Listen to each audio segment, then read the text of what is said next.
o tempo todo. Vamos prender o Bolsonaro. Caguei pra prisão. Primeira aparição do Bolsonaro, né, a primeira fala dele assim, em público, após a denúncia, né, e ele solta um palavrão, né, Sara? A gente ficou constrangido na abertura de falar o que foi que ele disse, porque estava até conversando com o Sobreira, a vulgaridade que é essa fala dele, além de ser uma enorme contradição para o temperamento que a gente sabe que ele tem, né, que ele é um covarde, a gente está falando de um homem extremamente frouxo, sem brio.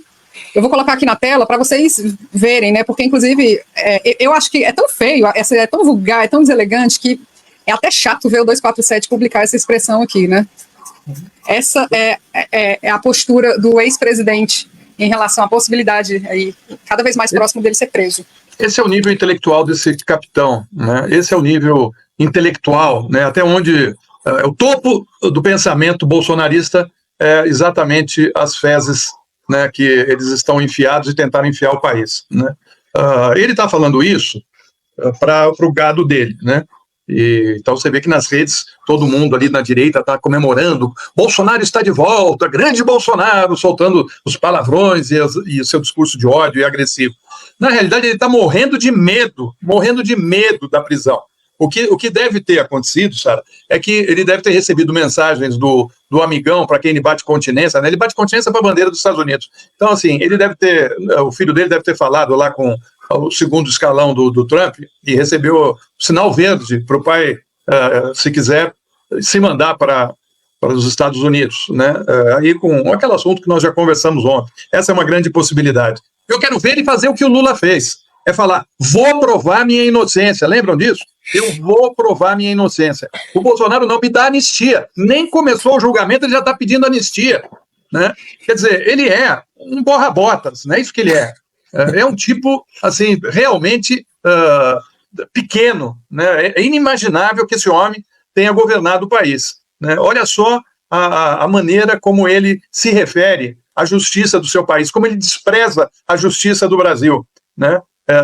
E ele fez isso a sua vida inteira. Fez isso no quartel, fez isso em relação às rachadinhas da família. A gente viu ali o Queiroz, a maneira como eles utilizaram o seu poder para evitar e impedir as investigações, né? De como ele fez dinheiro na política durante 27 anos, de como ele fez ali uma empresa familiar para viver do dinheiro público, né? E agora, assim, no momento que ele tem que mostrar grandeza, né, ele vem e solta esse palavrão que é bem o nível intelectual dele, né, Miola?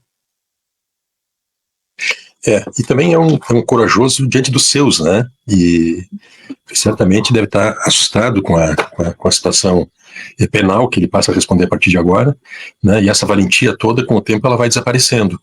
Mas o que é importante, eu entendo, pelo menos, como é que vocês veem isso, Sara e Florestan, que essa vai ser a tônica do bolsonarismo, né? Nós estamos percebendo que setores da direita, diria uma direita simpática ou aderente ao bolsonarismo, têm optado por uma postura mais silenciosa, de não se manifestar, não contestar a denúncia, não é, tampouco defender o Bolsonaro, com exceção de algumas figuras já muito vinculadas a ele, o caso do prefeito de São Paulo, etc., né?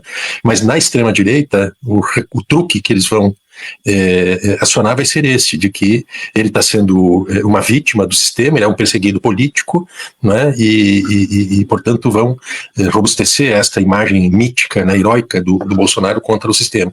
Nada disso, na minha percepção, vai ter eficácia diante da robustez das denúncias, das provas e todo o processo que ele vai enfrentar daqui para frente. É muito, muito sólido, muito consistente isso que tu dizes, né? Agora isso tudo tem voz, né, tem imagens, né, tem documentos demonstrando toda essa trama, né, grotesca, e nós não estamos falando de tudo, nós estamos falando do principal, que são esses atentados golpistas contra o Estado de Direito. E o Bolsonaro tem outros rolos ainda para responder, né, também igualmente problemáticos, é o tema lá das joias, o tema da falsificação das carteiras de vacinação, e vão começar a surgir mais, porque até mesmo em relação às joias, o Mauro Cid revelou que durante o exercício do mandato, o Bolsonaro recebeu a maior parte do dinheiro proveniente da venda das joias roubadas e e vendidas nos Estados Unidos, já enquanto ele era presidente da República, imagina só, ele embolsando dinheiro em dólares, né, parte dos 86 mil dólares. Então isso tudo são agravantes e vai ficar muito difícil para essa versão, essa narrativa, como eles costumam dizer, se manter em pé. Tem um problema que eu acho, né, que é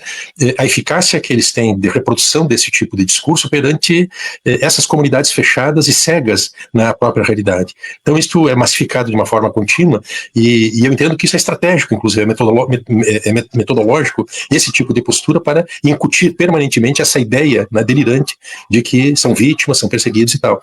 Mas essa valentia do Bolsonaro eu acho que está com os dias contados, né? E talvez esse desdém que ele tem pela denúncia vai se transformar, né, em pânico, em pavor, e ele vai começar a apresentar os problemas gastrointestinais que ele costuma apresentar, vai começar a ser internado, né? Vai ficar enlameado, talvez as roupas vão ficar um pouco sujas, né? Com odor, né, insuportável, né? E ele vai começar a ter manifestações externas, né? Deste receio e medo real que ele tem de enfrentar a justiça, né, com coragem, né? E com altivez, e não dessa maneira, né, torpe, né, e vil que ele está tratando, e se complica, né, porque ele usa esse tipo de ataques de desprezo à justiça. Isso só complica a situação dele, não deve agradar nada, não é, a defesa técnica dele.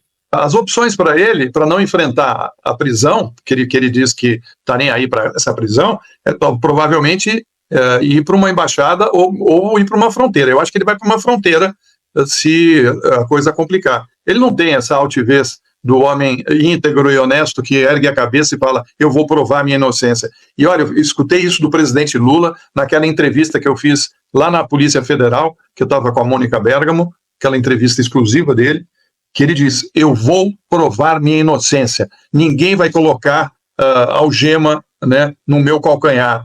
Lembra que ele falou isso? Então, assim, o presidente Lula, que não cometeu crime nenhum, foi preso e provou sua inocência. Entrou e saiu de cabeça erguida. Esse aí a gente sabe que dele não precisa esperar nada, né? A vulgaridade do Bolsonaro sempre foi, assim, ilimitada, né? Eu acho que nunca tivemos um presidente tão vulgar, né? Acho que nunca tivemos. Nem o Jânio Quadros com suas vassouras, nem o Collor com suas camisetas e suas festinhas de fim de semana. Nem outros da República Velha, não sei, eu acho que nunca tivemos assim tanta vulgaridade no poder. Agora, isso aí, o que explica é apenas a vontade de causar ali junto com a militância dele, não tem nada a ver com a estratégia de defesa, né? Eu acho que não tem nada. A defesa está pedindo prazo, mais de 80 dias, para analisar a denúncia, né? Num sinal de que a defesa tem grandes preocupações, né? Você pede um tempo tão grande porque a coisa é densa, né? Agora, ele vai dar trabalho para a defesa, sim, porque volta e meia ele vai fazer essas coisas, né? Isso aí de, sabe, caguei para ser preso. Mentira! Ele, claro que ele está morrendo de medo de ser preso, não quer ser preso, mas precisa de causar, né? Ali com a turma dele. E acho que outras tiradas, ou às vezes vulgares, ou às vezes ofensivas, né, à justiça ou às autoridades do judiciário, ele vai cometer outras coisas assim. Então, vai dar trabalho para a defesa, né?